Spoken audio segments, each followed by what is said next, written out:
In the early years of our marriage, Kate and I lived in a small two-story house in the suburbs of Boston. I, David Miller, worked as a mid-level manager at an insurance company, while Kate taught English at a local school.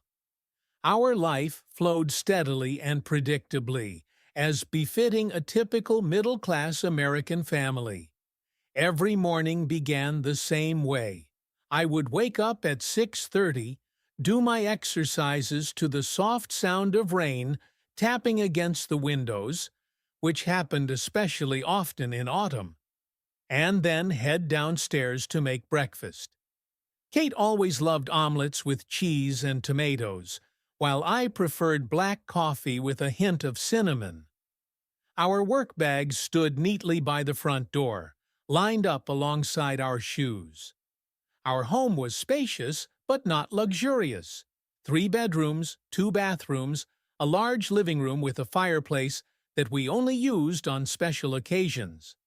In the living room stood a soft gray sofa, a wedding gift from my parents, and a flat-screen TV we bought after 5 years of marriage.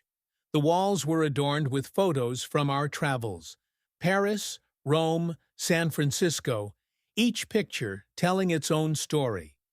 Despite the apparent perfection of our life, I had noticed subtle changes in Kate's behavior over the past few months.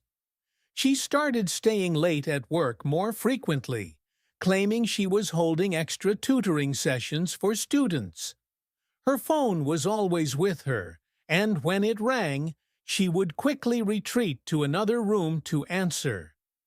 These details seemed trivial at first, but gradually they began to form a troubling picture. Kate had always been a strong and decisive woman. Her eyes, the color of dark chocolate, could be as warm and gentle as they could be cold and distant, depending on her mood. At 35, she still carried herself with youthful poise and elegant grace. Her long blonde hair was her pride, and she took great care of it. But in recent weeks, I noticed she was spending even more time on her appearance. A new haircut, brighter lipstick, stylish clothes. Thoughts of possible infidelity crept into my mind more and more often. I tried to push them away, attributing them to my imagination or paranoia. But every little detail, the sudden desire to spend weekends with a friend, refusing joint dinners, even her new perfume, added pieces to a troubling mosaic. One evening, returning home earlier than usual, I heard voices coming from our bedroom. My heart raced as I recognized Kate's voice mingled with an unfamiliar man's laughter. Quietly approaching the door, I overheard their conversation. "Are you sure no one will notice us?" the stranger asked. "David works late on Tuesdays," Kate reassured him, her voice soft and trusting, unlike how she spoke to me. I leaned against the wall, feeling my blood pounding in my temples. 1,000 thoughts swirled in my head. How long had this been going on? Who was this man? Why now? Their dialogue continued. "Sometimes I feel like our connection runs deeper than just physical attraction," the man said. "I feel it too," Kate replied, and there was sincerity in her voice that had been absent from our conversations for a long time. These words hit me like a punch to the gut. I never imagined Kate could harbor such feelings for someone else. We had built our life together, overcoming challenges, celebrating small victories. What had gone wrong? The following days passed in a haze. I observed Kate closely, trying to maintain the appearance of normalcy. She seemed oblivious, continuing her double life. I noticed her chatting with someone on her phone, using apps designed for secret messaging. Her gaze became more open whenever she thought I wasn't looking. The turning point came a week later. Returning home early one evening, I caught them in our living room.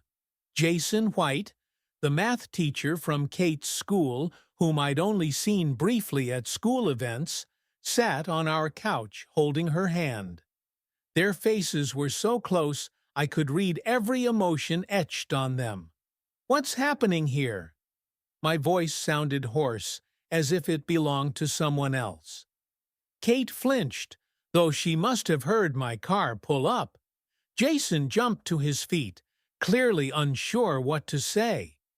"David, it's not what you think," Kate began, but her voice wavered. "Then what am I supposed to think?" I demanded, anger bubbling inside me. "That my own home has become a place for your secret trysts?" Jason attempted to interject. "We?" "You shut up," I snapped. "You're just part of this mess, and you, Kate." My words caught in my throat. "How could you?" Tears filled her eyes. "I didn't want to hurt you." "Didn't you?" My voice rang with rage. "You spent years building our life together, and then you just threw it all away for—" I couldn't finish. Emotions overwhelmed me. Pain, betrayal, confusion. How could the woman I considered my soulmate so easily discard everything we'd created? After that incident, our relationship grew tense and icy. We barely spoke, avoiding each other even within our own home. Kate tried to explain her actions, talking about how our marriage had lost its passion, how she craved attention and romance, but her words felt hollow, empty excuses. One evening, sitting alone in our now empty living room, I reminisced about moments from our shared past. Our first meeting at university, our wedding, long walks along the waterfront. All those memories now seemed distant and distorted, like faded photographs. Months passed. Kate moved in with Jason, leaving me the house we once chose together. I kept working, searching for meaning in what had transpired. Sometimes I caught myself understanding her motives. The monotony of years, the routine of daily life could cloud any marriage. But this understanding did nothing to dull the sharp edge of pain. One day, walking through our favorite park, I saw Kate. She walked with Jason, arm in arm, their faces glowing with happiness I hadn't seen in her for years. In that moment, I realized that perhaps our breakup was inevitable, that sometimes people need to part ways to find true happiness. But one question lingered unanswered. Could I ever trust in love again? Or would this experience leave an indelible scar on my soul? Life went on, but it was different now. More complicated, more real.